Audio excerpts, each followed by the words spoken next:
अभि रघुलाल उधळी तो रंग, नाता घरी नाचे माझा सखा पांडुरंग। आश्विन पौर्णिमा ते कार्तिक पौर्णिमा असा हा चालणारा काकडा आरती उत्सव। या काकडा आरती उत्सवाची आज सांगता निमित्त मंदिर परिसरामध्ये आज सकाळपासूनच नवचैतन्याचं वातावरण पाहायला मिळत आहे आणि वारकऱ्यांमधला जो उत्साह आहे आपण पाहू शकता आणि परिसरामध्ये जे भक्तीचं वातावरण आहे हे पसरलेलं आहे। या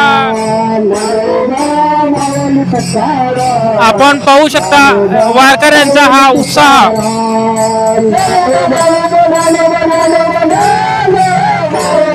आज कार्तिक पौर्णिमा, सकाळपासून मंदिर परिसरात टाळ मृदंगाचा निनाद।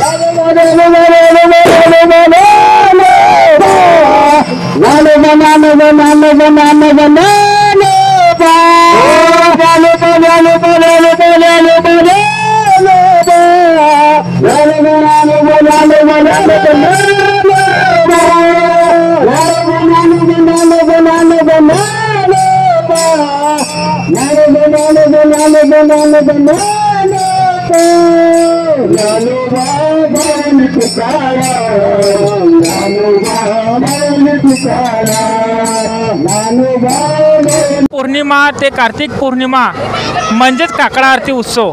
या उत्सवानिमित्त भक्तीची पहाट जी आहे, या भक्तीच्या पहाटीतून हा दिनचर्याचा जो कार्यक्रम आहे हा वारकरी बांधवांनी या ठिकाणी साजरा केलेला आहे। आणि आज कार्तिक पौर्णिमा, या कार्तिक पौर्णिमा म्हणजेच काकडा आरती उत्सवाची सांगता। आपल्यासोबत आहेत गुरुदेव जिजामाता भजनी मंडळाचे पदाधिकारी व या दिंडी सोहळ्याचे प्रमुख असं व्यक्तिमत्व संभाजी शिंदे साहेब। यांच्याकडून आपण जाणून घेऊया या उत्सवासंदर्भातली याची अधिक माहिती।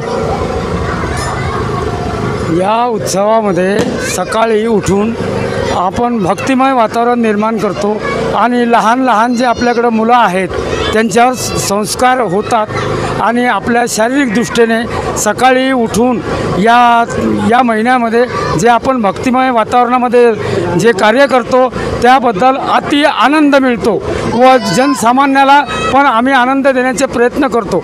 हा आमचा प्रवास कमीत कमी 50 वर्षापासून चालू आहे आणि आजपर्यंत तो चालूच आहे। याची कशी संकल्पना आली होती आपले जे मंडळाचे? नाही, संकल्पना आम्हाला आमचे जे काही वरिष्ठ होते त्यांच्याकडून मिळाली। आमचे गुरु श्री रमेश भाऊ बुट्टे यांनी आम्हाला याच्यापासून संकल्पना दिलेली आहे व भजनी मंडळाचे सर्व सदस्य आमच्यासोबत त्यामध्ये सहभागी होतात। सकाळी उठून पूर्ण वार्डात भक्तिमय वातावरण निर्माण करतात।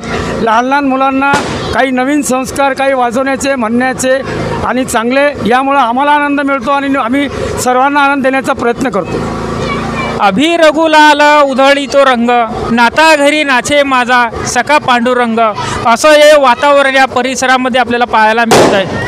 आणि आज कार्तिक पौर्णिमा म्हणजे काकडा आरती उत्सवाची सांगता।